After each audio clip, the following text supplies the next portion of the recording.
आशा करता हूं आप सब बहुत अच्छे होंगे। मेरा नाम है सिद्धांत अग्निहोत्री, स्टडी ग्लोस पे आपका बहुत बहुत स्वागत है। ये टाइम्स ऑफ इंडिया का बहुत ही अच्छा एडिटोरियल था, तो मुझे लगा आपको बताएं क्या मार्केट क्रैश होने वाला है। देखो, इस दुनिया के सबसे अमीर आदमी वॉरेन बुफे, ये अपना बुफे खाली कर रहे हैं इस समय। ये अपने एप्पल शेयर्स को सेल कर रहे हैं। अब ऐसा ये तो पैनिक सेलिंग हो गई।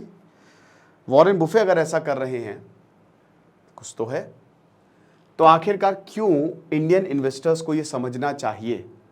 वॉरेन बुफे के 2 रूल्स ऑफ सक्सेस, मैंने इनकी किताब का रिव्यू किया है। क्या है पहला रूल? बहुत ही सिंपल तरीके से इन्होंने पूरे स्टॉक मार्केट को समझा दिया है। The first rule is never lose your money. जो भी आप इन्वेस्टमेंट कर रहे हो, उसका 1 रुपए भी आपका लॉस में नहीं जाना चाहिए। हालांकि ऐसा होता नहीं है, बट आप प्रॉफिट में रहने चाहिए। उनका कहने का मतलब ये है। And second rule is don't forget rule number 1। सो बस एक ही कंसेप्ट है, आपको पैसा लूज नहीं करना है। अभी आप कैसे कर सकते हो? मार्केट को एनालाइज करके किसी भी चीज में कैसे आप महारत हासिल कर सकते हो, उसको समझ लो, उसकी बारीकियों को समझ लो। समझ रहे हो? तो अभी क्यों है, जो वॉरेन बुफे, इन्होंने बोला कि देखिए, वॉरेन बुफे अमीर कैसे बने। वॉरेन बुफे 50 साल के बाद अमीर बने हैं। क्यों? क्योंकि वो अपनी इन्वेस्टमेंट जो है वो रखे हुए, अभी 92 साल के हैं, एक छोटे से गांव में रहते हैं, फोन बिल्कुल यूज़ नहीं करते, दूर रहते हैं। वो कहते हैं कि भैया मुझे ये सब से लेना देना नहीं है। बट वॉरेन बुफे अपनी इन्वेस्टमेंट को होल्ड करते हैं। वो अपनी इन्वेस्टमेंट को डाइल्यूट नहीं करते हैं। आप समझ रहे हो? तो Warren buffet holds his investment. तो अब क्या है कि ये अपनी इन्वेस्टमेंट क्यों सेल कर रहे हैं, अपने शेयर्स को क्यों सेल कर रहे हैं, क्यों कैश ले रहे हैं? तो इसीलिए कुछ तो गड़बड़ है, क्योंकि ये तो इनके प्रिंसिपल के ऑपोजिट। भाई, कोका कोला के शेयर इन्होंने होल्ड किए और इतना पैसा कमाया, इतना पैसा कमाया। वॉरेन बुफे का तो एक रूल ये भी है ना कि लॉन्ग टर्म गेम खेलो। शॉर्ट टर्म में फायदा हो जाएगा, फिर लॉस होगा। लॉन्ग टर्म गेम जो खेलता है ना, वही सिकंदर, बाकी सब बंदर। तो बुफे एप्पल के शेयर बेच रहे हैं और पैसा इकट्ठा कर रहे हैं। मैं आपको बता दूं, मैं पीपीटी के हिसाब से चलूंगा, वरना फिर आप लोग बोलेंगे कि सर डिविएट हो जाते हो। अच्छा, वॉरेन बुफे की बायोग्राफी चाहिए तो बता दो, किताब का रिव्यू चाहिए तो बता दो। मैं लॉन्ग फॉर्म ऑफ लेक्चर्स पे दोबारा से लौट रहा हूं। तो अभी ये बता रहे कि मैं तो खाली टैक्स पर्पस के लिए कर रहा हूं। आपको पता है अमीर लोग टैक्स देते नहीं है, 1 रुपए की सैलरी लेते हैं, तो डिविडेंड कहां से आ रहा है? खाली कहने की बातें हैं बेटा, सिर्फ कहने की बातें। 1 रुपए की सैलरी कुछ नहीं होता, पैसा आना चाहिए। तो डिविडेंड से आ रहा है ना, बस आप ऐसे कान पकड़ो, ऐसे कान पकड़ो, बात तो वही है। तो टैक्स पर्पस के लिए कह रहे हैं। अभी मुझे कोई भी कंपनी में ट्रबल नहीं दिख रहा है। आप समझ सकते हो, Warren Buffett cash sell share जो है वो बेचने का मतलब, वो भी एप्पल जो कि दुनिया की सबसे बड़ी कंपनी है, अगर उसके शेयर्स जो हैं वो बेचे जा रहे हैं, तो क्या मार्केट क्रैश होने वाला है? क्या ऐसा कुछ है? तो इनकी जो फर्म है बर्कशायर हैथवे, उन्होंने 100 मिलियन एप्पल शेयर्स को बेच डाला और अच्छा खासा कैश पाइल इकट्ठा कर लिया। अब एप्पल का मार्केट कैपिटलाइजेशन इतना है जितनी भारत की इकोनॉमी है, $3 ट्रिलियन। आप समझ सकते हो, एक देश की इकोनॉमी जितनी बड़ी ये कंपनी है।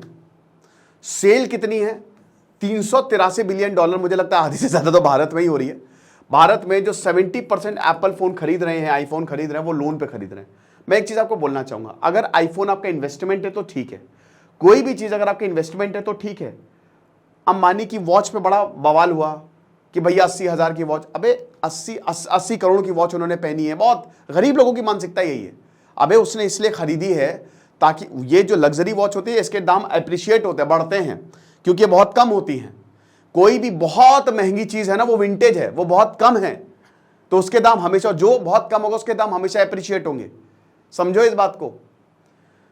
तो भारत में अगर आप आईफोन अपने इन्वेस्टमेंट के लिए ले रहे हैं, रील्स बनाने के लिए या कंटेंट क्रिएट करने का, जो भी वीडियो बनाने के, तो ठीक है।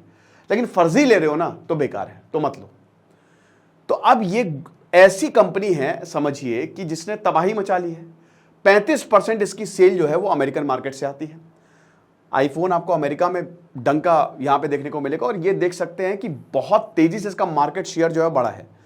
कहां कुछ भी नहीं था, $5 बिलियन पे थी, और आज यहां पे 20 साल पहले कुछ नहीं था यहां पे। लेकिन जैसे इसने आईफोन स्टीव जॉब्स का तो एक ही कहना था ना भाई, सिंपल सा उनका फंडा था कि भाई एक बस मैं तो एक ही चीज़ बोलता हूँ कि महंगा बेचो, क्वालिटी बेचो, दैट्स इट, लोग खरीदेंगे, और लोगों ने खरीदा। तो अब 2024 में शेयर होल्डर मीटिंग हुई। चार्ली मुंगेर ये नहीं थे, हालांकि क्यों नहीं थे, क्योंकि इनकी डेथ भी हो गई थी।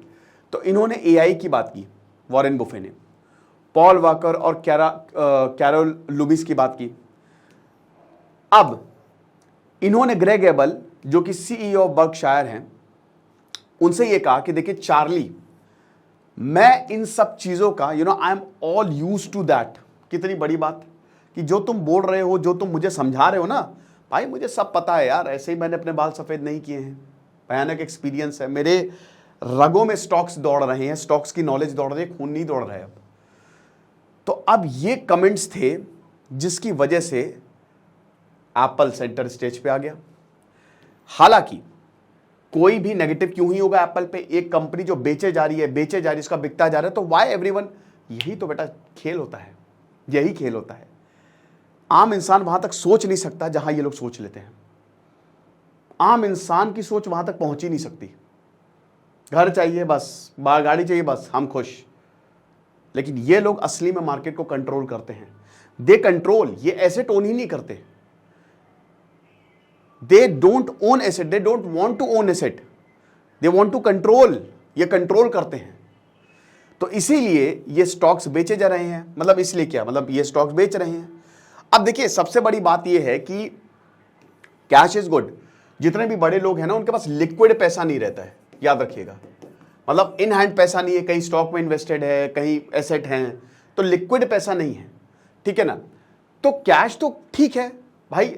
अब आपके बात बताओ कि मान लीजिए कि आपके बैंक में 10 लाख रुपए हैं। अब वो 10 लाख रुपए आपके लिक्विड, आपके पास कैश में नहीं है, आप कभी देखोगे भी नहीं, आप धीमे धीमे करके उसको निकालोगे, है कि नहीं। अब कैश का काम आता है जब मार्केट कोलैप्स होता है, तो ही आपका पैसा काम आएगा। ग्रेट डिप्रेशन, कोविड के बाद रिकवरी फास्टेस्ट हुई है। ग्रेट डिप्रेशन में 25 साल लग गए थे मार्केट को पूरा रिकवर होने में, आप समझ सकते हो। बाकी और भी हैं जो इस तरीके की सेज, मतलब ये सोएज ऑफ ओमाहा को फील करते हैं, क्योंकि global melt down stock market में हाई वैल्यूएशंस की वजह से होता है। ये कुछ और फील करते हैं, जैसे इनको सेजेस ऑफ ओमाहा। अब ये देखिए हाई वैल्यूएशंस, मैंने आपको कई बार बताया है कि वैल्यूएशन सही हो तो ठीक है, लेकिन मैक्सिमम कंपनीज की वैल्यूएशन इन्फ्लेटेड होती है। वो एक ना एक दिन फटेगा ही फटेगा। ये बलून की तरह इन्फ्लेट कर रहे हो तो एक पॉइंट पे फट जाएगा वो। बहुत सारी कंपनीज के साथ ऐसा हुआ है, आप देख सकते हो, सर्च कर सकते हो, मैं नाम यहां नहीं लूंगा, बट बहुत सारी कंपनी फट गई हैं ऐसे ही इन्फ्लेटेड वैल्यूएशन। और आज भी ऐसी कितनी कंपनीज है दोस्तों जिनका वैल्यूएशन फर्जी है, उतना है ही नहीं जितना वो क्लेम कर रहे हैं। बट वही है कि वो इन्वेस्टर ने बढ़ा के वो उसको बहुत बड़ा कर दिया, ठीक है। अब यहां पे हर मेजर मार्केट क्रैश जब होता है, बहुत बड़ा क्रैश होता है, क्योंकि भाई अब लगभग 100 साल, मतलब कितने 90 साल के करीब हैं वॉरेन बुफे, तो 100 ही साल मानो कि उनको हो गया है अच्छा खासा वक्त। तो आप ये समझो कि मेजर क्रैश से पहले वो हमेशा अपनी कैश पोजीशन स्ट्रांग करते हैं। इन्वेस्टर्स जो होते हैं ना, जो वॉरेन बुफे या जितने बड़े बड़े इन्वेस्टर्स हैं, वो मार्केट क्रैश से पैसा कमाते हैं, ठीक है ना। कई बार तो जानबूझ के करवाया जाता है, पैसा आ जाए मस्त। तो company cash pile 189 billion dollar तक आ गया है।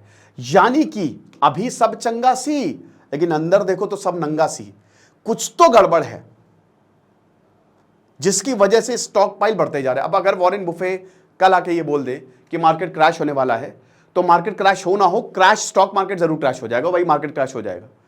क्योंकि वॉरेन बुफे की एक एक कही हुई बात आप देख सकते हो ना, बड़ी इंपॉर्टेंट रहती है। उधर रोनाल्डो ने कोका कोला का खाली बॉटल हटाई, कोका कोला ने बिलियंस ऑफ डॉलर्स खो दिए, स्टॉक मार्केट में डूब गए उनके पैसे। तो पोजीशन आप देख सकते हो इस समय हाईएस्ट है, इतनी कभी नहीं हुई है, और ये कोविड के समय भी नहीं। तो ये जो पोजीशंस आप देख रहे हो ना, कैश पोजीशन जो इतनी लगातार बढ़ती जा रही है, ये मार्केट क्रैश का नतीजा है। मतलब मार्केट क्रैश जब होने वाला होता है तब ये ऐसा। तो अब सबसे बड़ी बात क्या है, देखिए इलेक्शंस 64 कंट्रीज में अभी इलेक्शंस, इंक्लूडिंग इंडिया 2024 में, ठीक है। अमेरिका ने और बहुत सारे देशों ने including India high interest rates बना के रखे हैं ताकि महंगाई को कंट्रोल किया जाए, मॉनेटरी पॉलिसी। इक्विटी मार्केट महंगी हो गई है, इतने आसानी से आपको पैसा, उस समय जो जब खूब नोट छप रहे थे तब तो आपको कंपनी बेचने जाओगे तो अच्छी वैल्यूएशन मिल जाएगी, लेकिन आज इतना आसान नहीं है, इक्विटी महंगी हो गई है। तो वॉरेन बुफे इन्वेस्टमेंट स्ट्रैटेजीज आप ऐसे देख सकते हो, इन सब चीज़ों को ट्रैक करके आपको पता लग जाएगा। भारत और अमेरिकन इक्विटी मार्केट में जो है वो काफ़ी ज़्यादा क्लोज कोरिलेशन है। S&P जैसे ये 27.5, भाई देखो यहां पे जो पीई मल्टीपल है 27.5 गुना ज्यादा जो है वो निफ्टी 50 से ऊपर है, और निफ्टी 50 22 गुना ज्यादा। तो अगर देखो जैसे आप अमेरिका मार्केट में को रिलेट करो तो डेफिनेटली भारत का मार्केट तो इफेक्ट होगा ही होगा। ये जो बढ़ता स्टॉक मार्केट बढ़ कैसे रहा है इतनी जल्दी कोविड के बाद यार, मतलब सब ऊपर, समझ रहे हो ये चीज है। बहुत सारे फंड मैनेजर्स जैसे बताते कि इंडियन मार्केट्स ओवर वैल्यूड हैं। मैंने क्या बताया, आपदा में अवसर ओवर वैल्यूड, कर लो बढ़ाओ वैल्यू, पैसे कमाने हैं हमको, बढ़ाओ वैल्यू, बेच डालो सब, फटेगा फटेगा, अपने को क्या लेना देना है ना। अब फटी तो फटी, अपनी नहीं फटी। तो ये यहां पे इसीलिए जैसे कैश पोजीशन बहुत लोग इसमें अडॉप्ट करते जा रहे हैं। इंडियन इन्वेस्टर्स जो हैं वो इसको लेके विजिलेंस होने चाहिए। अमेरिका मार्केट देखिए, अब ऐसा तो है नहीं विजिलेंट नहीं होंगे। आपको क्या लगता है हर एक इंसान, हर एक इन्वेस्टर जो है वो देख ही रहा होगा, चाहे ट्रेडर है चाहे इन्वेस्टर है, लेकिन इसमें से कुछ ही होंगे जो स्पेक्यूलेट करके कर पा रहे होंगे कि आखिरकार हो क्या रहा है। अब देखिए फंड मैनेजर जो कि इन्वेस्टिंग फिलॉसफी को वैल्यू देता है वो क्या करता है, ठीक है ना, बता रहे कि अभी हम 40% कैश में हैं क्योंकि हमारे पास कोई नई आइडिया है ही नहीं, और इसीलिए क्योंकि एक्सपेंसिव मार्केट है तो इसीलिए हम वेट करना चाहेंगे। हो सकता है ऐसा ही हो, माइट बी पॉसिबल कि कोई मार्केट कैच नहीं, बस ऐसे ही सही अपॉर्चुनिटी का वेट किया जा रहा हो। सही अपॉर्चुनिटी, जियो का टाइमिंग बहुत सही था, 10 साल तक वेट किया, 10 साल तक मुकेश अंबानी ने। इन्फोटेल नाम की एक कंपनी थी, सब 3G में लगे हुए थे। छोटे भाई से इन्होंने, अनिल अंबानी से कहा कि 10 साल तक तुम्हारे डोमेन में नहीं घुसूंगा, क्योंकि इस समय आपको याद होगा अनिल अंबानी रिलायंस CDMA लेके आए थे। 10 साल तक वेट किया। मुकेश अंबानी विजनरी, क्या गजब दिमाग। हर कोई 3G में घुसा है, लेकिन इन्फोटेल नाम की कंपनी 4G बेच रही थी, किसी का उस पर ध्यान ही नहीं किया। 2014 की बात है। इन्फोटेल ने पूरी भारत में नेटवर्क्स बिछा दिए 4G के, पूरे भारत में। कोई नहीं, 3G लो 3G लो। मुकेश अंबानी ने इस कंपनी को खरीद लिया और उसके बाद जियो लॉन्च कर दिया। मार्केट कोलैप्स, खेल खत्म। एवरीवन बस सब धूल छान रहे कि हो क्या गया ये आइडिया, जो कि इतनी जबरदस्त एक समय कंपनी हुआ करती थी, पता नहीं $1 बिलियन की, आज देखिए कहां है वो। तो ये होता है दिमाग। मैंने क्या बताया, जो हम सोच नहीं सकते। सही इन्वेस्टर राइट टाइम का वेट करता है, और उसको जितना वेट करना चाहिए, जैसे वॉरेन बुफे भी जितना वेट करना चाहे हम करेंगे, बट सही टाइम आएगा तो समझ लो। अब क्या बुफे जो है एप्पल पोजीशन को अपनी ट्रिम कर रहे हैं, तो क्या बुफे राइट है? तो अब चलो इस पर भी नजर डाल लेते हैं, ठीक है। जैसे बर्कशायर ने, जो इनकी वॉरेन बुफे की फर्म है, इन्होंने 115 मिलियन शेयर्स एप्पल के बेच दिए पिछले क्वार्टर में। और आपको पता है कि वॉरेन बुफे के पास अच्छी खासी होल्डिंग है एप्पल की। वॉरेन बुफे इसीलिए तो अमीर है, उन्होंने इन्हीं कंपनियों पे पैसा लगाया। आज आप स्टडी ग्लोव पे पैसा लगा दो मान लो, और कल जाके हम एक यूनिकॉर्न बन जाएं 1 साल 2 साल के अंदर, तो आपका पैसा तो 10 गुना बढ़ गया। तो वॉरेन बुफे ऐसे ही करते हैं कि वॉरेन बुफे उन कंपनीज पे पैसा लगाते हैं जो प्रोस्पेक्ट हैं।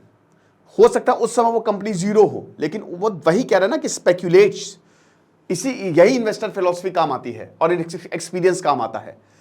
तो ये चीज है। अब यहां पे जो एप्पल का शेयर है बर्कशायर पोर्टफोलियो में, वो $135 बिलियन 790 मिलियन शेयर्स के लिए बैठेगा, यानी कि 13% यहां पे डिक्लाइन हुआ है। फर्म ने इस समय 126 मिलियन शेयर्स ऑफ एप्पल जो है पिछले 2 क्वार्टर में बेच ली हैं।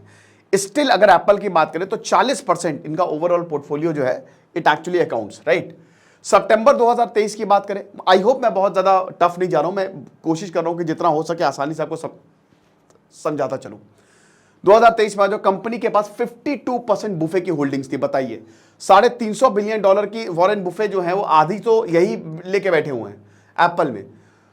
तो अब बुफे जो हैं वो एप्पल को सेल कर रहा है बिकॉज उनको लगता है कि सरकार फिर से कैपिटल गेन टैक्स लगाएगी, फिस्कल डेफिसिट। अब कैपिटल गेन टैक्स मतलब समझ ही सकते हो कि तुम्हारे इस क्या दिमाग आदमी का, देखो भाई टैक्स लगेगा बेच डालो, हम मिलियन डॉलर की क्योंकि यहां हम तो डरते हैं भाई 20,000 टैक्स चला गया, 25,000 टैक्स चला गया, लेकिन यहां पे अरबों रुपए के टैक्स की बात हो रही है। तो जहां कैपिटल गेन टैक्स सट्ट से बेच दो, पैसा इकट्ठा कर लो, क्या लगाओगे? कुछ है ही नहीं लगाने के लिए। अब लगा लो, हमने तो बेच दिया, जिसको बेचा उस पर लगाओ जाके। ये है। तो यहां पे पूरा जो बिजनेस मॉडल है बता रहे हैं कि मैं एकदम भरोसा करता हूं, टेंशन की बात नहीं है, तो सिर्फ टैक्स के लिए ही मैं कर रहा हूं, ठीक है ना। लेकिन एप्पल जो है, क्या वो सही चीज कर रही है? अब देखिए, स्टॉक जो है वो 6% अभी अगर हम बात करते हैं, दैट इज अप, ठीक है, 26% गेन पे। बर्कशायर जो है इट इज ऑल्सो अप 26%। 50% जो एप्पल का वेटेज है, जो 300-350 बिलियन डॉलर का पोर्टफोलियो, इसके कंपैरिजन में अगर बात करें, एप्पल जो है इस नए आइडिया की, they are not talking about AI की बात नहीं कर रहा है। तो आप एक बात बताओ, ये साफ हो जाता है जब मीटिंग हुई, you need to keep inventing. इस समय एप्पल बस वो ठीक है, एप्पल 13, 14, 15, 16, 20 तक लॉन्च कर दो, but where are the ideas? भाई कैसे चल रहा है? Don't lose your money, rule number 1। कैसे you will not use your money? कि अगर तुम देखोगे कि कोई बहुत बढ़िया प्रोडक्ट है, वो बढ़िया प्रोडक्ट कैसे पता चलेगा? इनोवेशन। आपने वो देखा है, वो जो क्या कहते हैं उसको, हॉट बैग आता है दर्द को ठीक करने के लिए, गर्म पानी डालो यहां पे कमर में लगा दो, सही हो गया। आजकल उसमें वो फिलामेंट लगा दिया है, मतलब एक तरीके से कॉइल लगा दी है, आप पानी डालो, इलेक्ट्रिक हॉट बैग आ गया है, उसको प्लग से कनेक्ट करो, वो अपने आप गर्म हो जाएगा। इनोवेशन धड़ाधड़ बिक रहे हैं। पानी की वेस्टेज कम हुई, सट्ट से लगाए, बार बार हमको पानी गर्म करने की जरूरत नहीं, गैस भी जाती है या जिसका गीजर है इलेक्ट्रिसिटी भी जाती है, सटासट लगाया, खेल खत्म। ये होता है इनोवेशन। तो क्या एप्पल इनोवेशन कर रहा है? तो वही बता रहे हैं कि अभी ये ओवर वैल्यूड है 28 गुना ज्यादा। बाप रे, पीई के टर्म्स में ये इतना ज्यादा ओवर वैल्यूड है। तो यहां पे बताते हैं कि 28 गुना ज्यादा जो है इनका पीई है, बल्कि 20.5 गुना ज्यादा होना चाहिए। ये बहुत ही इंपॉर्टेंट है। तो एप्पल जो है वो 40% ऊपर ट्रेड कर रहा है। तो कोई भी अगर इतना ज्यादा बबल है तो वो एक ना एक दिन फटेगा। 28% ठीक है, 3.5% की आपको यील्ड मिलेगी, जो कि बहुत ज्यादा यील्ड नहीं है। 10 साल की अगर बॉन्ड ऑफरिंग की बात करें तो 4.5% की हुई है। ये डैनियल प्रोंक बताते हैं। यानी कि जिस तरीके से एप्पल ट्रेड कर रहा है, तो वो कहीं ना कहीं जो इसकी वैल्यूएशन है वो कहीं प्रॉब्लम है, ठीक है ना। अब होल्ड स्ट्रैटेजी ये हम देखते हैं कि प्रोंक बताते हैं कि बर्कशायर जो है वो क्यों, उन्होंने टेक बबल में भी ऐसे ही इन्होंने कैश पोजीशन जो है वो बिल्ड की थी, ठीक है। तो बुफे जो है वो they could not find anything intelligent, समझ रहे हो। अगर स्टॉक्स की बात करें तो वो बहुत ज्यादा महंगे थे। बबल बर्स्ट वो उन्होंने ही did deploy the cash to buy stocks. Bubble burst जब हुआ, .com बबल बर्स्ट, तो उन्होंने कैश को डिप्लॉय किया ताकि वो स्टॉक्स को उस समय खरीद सके। भाई यही होता ना, स्टॉक्स गिरेंगे, खरीद लो, फिर भी उठेंगे ना, तो प्रॉफिट तो तुम्हारा ही तुम्हारा है। तो हो सकता है ये चीज कर रहे हो, ठीक है। अब फिर से हाउसिंग बबल में भी 2008 में भी इन्होंने कैश पोजीशन बिल्ड की, ऐसी सेम चीज भाई .com बबल हुआ, फिर सबसे खतरनाक अमेरिकन रिसेशन आया। अब ऐसी सेम चीज उन्होंने उस समय भी किया था और अभी फिर ये यही कर रहे हैं। तो क्या कोई मार्केट क्रैश हो सकता है? तो वॉरेन बुफे की जो इन्वेस्टमेंट स्ट्रैटेजी है, इसमें जो बर्कशायर हैथवे है, ये इस समय ऑल टाइम हाई है। अब इन्वेस्टमेंट अपॉर्चुनिटी तो फिलहाल दिख नहीं रही है। इसके बावजूद लॉन्ग टर्म होल्डिंग्स जैसे कोका कोला हो गया, अमेरिकन एक्सप्रेस हो गया, वीजा हो गया, है इन सारे कंपनीज में जो कि आज पूरी दुनिया को डोमिनेट कर रही हैं, इनका पोजीशन है, वॉरेन बुफे का पोजीशन है। तो ऐसा नहीं है कि सभी निकाल लिया है अच्छी खासी होल्डिंग्स है इनके पास, ठीक है ना। तो जैसा कि हमने बताया कि बहुत हाई पीई रेशियोज पे भी कोका कोला ने जबरदस्त इनको रिटर्न दिए, ठीक है ना। तो ये तो हम कई बार बात कर ही चुके हैं कि कितने पे, बहुत ही कम में स्टॉक्स था, लेकिन उसके बाद कोका कोला इतना ऊपर गया कि तबाही मचा दी। तो बहुत ज्यादा, सबसे ज्यादा रिटर्न वॉरेन बुफे को कोका कोला ने दिया है ना। तो वही है। तो अब ये बताते हैं कि क्यों हम स्टॉक्स को लॉन्ग टर्म के लिए होल्ड करते हैं। तो देखिए, अगर if you look at the stocks as business and treat the market as something that doesn't tell you, isn't there to instruct you, but it is there to serve you. You will do a lot better over time than if you try to take charts and listen to people. Simple सी बात है यार। अब एक chocolate है, वो bikini ही bikini है। अब चॉकलेट की क्वालिटी अच्छी तो और बिकनी है, सिंपल। भाई लोग क्या बात कर रहे हैं देखो, चार्ट्स क्या कह रहे हैं देखो। आपको शेयर में ऐसे ही तो इन्वेस्ट करना है। अब आप भारत में जैसे आप इन्वेस्ट कर दो, अगर मान लो कोई एक ऐसी कंपनी जिसका मार्केट ही नहीं है, तो वो डूबेगी ही डूबेगी। आपको ऐसी कंपनी पे इन्वेस्ट करो ना जो जिसकी जैसे कोई फूड है, फूड कंपनी है, अब उसका खाना बहुत बढ़िया है, लोग उसकी बातें कर रहे हैं, तो वो कंपनी आगे जाएगी ही जाएगी, प्रॉफिट देगी। तो it is as simple as that. तो वॉरेन बुफे ऐसी ही कंपनी में भाई कोका कोला कोल्ड ड्रिंक्स जो है वो बिकनी ही बिकनी है। कौन नहीं पिएगा कोल्ड ड्रिंक? पार्टी से लेकर हर कोई, गर्मी आगे कोल्ड ड्रिंक ले आओ, बहुत नुकसान करती है बट वो बिकती है, हर जगह कोल्ड ड्रिंक सर्व होती है, तो इसमें कोई दिक्कत ही नहीं है। तो सिंपल स्ट्रैटेजी है, ठीक है ना। तो यहां पे बताते हैं कि देखिए आप स्टॉक्स को एज अ बिजनेस की तरह जो है वो व्यू करो और मार्केट को एक टूल की तरह देखो, ठीक है ना। तो ये आप ये समझिए कि जो इनके बेन ग्राहम भाई, इनके जो गुरु थे, जो इनके टीचर भी थे, इन्होंने बहुत शानदार किताब लिखी थी, उसी से इन्होंने ये सारी चीजें सीखी, ठीक है ना। तो अभी ये जो इन्वेस्टमेंट है इंक्लूडिंग एप्पल सबसे बड़ी होल्डिंग है, फिर भी कैश रिजर्व से जो है एक पॉइंट पे ये प्रायोरिटाइज कर रहे हैं और सिंप्लिसिटी अप्रोच है इनका, ठीक है, बट सब कुछ बढ़िया है। तो अभी फिलहाल मार्केट मूवमेंट पे इनकी पूरी नजर है। यहां पे ये प्रेडिक्ट, मार्केट को प्रेडिक्ट नहीं करेंगे क्योंकि वॉरेन बफेट कुछ भी बोलेंगे तो वो सुर्खियां बन जाएगा। तो अभी ये बहुत ही कॉशियसली चल रहे हैं। यहां पे कोई भी की नो आइडिया कि कैसे भाई एप्पल परफॉर्म फ्यूचर में करेगी, मुझे नहीं पता, मुझसे मत पूछो, मैं नहीं बताऊंगा, ये तुम देखो। मेरी कैश पोजीशन है, पूरी दुनिया पर असर पड़ रहा है, लेकिन मैं क्यों बताऊं, मैं अपने पत्ते क्यों खोलूं। तो बुफे ये बोलते हैं कि ओवर वैल्यूड है और अभी अपने पोर्टफोलियो पे इतनी ज्यादा ये बेट जो है वो नहीं लगा सकते। एप्पल के पास कोई आइडिया नहीं है जिसकी वजह से प्रॉब्लम आगे जाके हो सकती है। तो ये सारी चीजें, और बाकी वॉरेन बुफे कह रहे हैं कि भाई देखो हम तो टैक्स बचाने के लिए कर रहे हैं, बट देखिए जो भी है वो आगे आने वाले समय में पता चल ही जाएगा। ये लेक्चर था, कैसा लगा आपको मुझे कमेंट बॉक्स में बताओ कि आपको और कौन से लेक्चर सुनने हैं। हमारे स्टडी ग्लोस की वेबसाइट को आप विजिट करो, वहां पे कोर्सेज अवेल करो, अकाउंट बनाओ, एडिटोरियल्स, करंट अफेयर्स आपके लिए ही है। दिस इज सिद्धांत अग्निहोत्री साइनिंग ऑफ।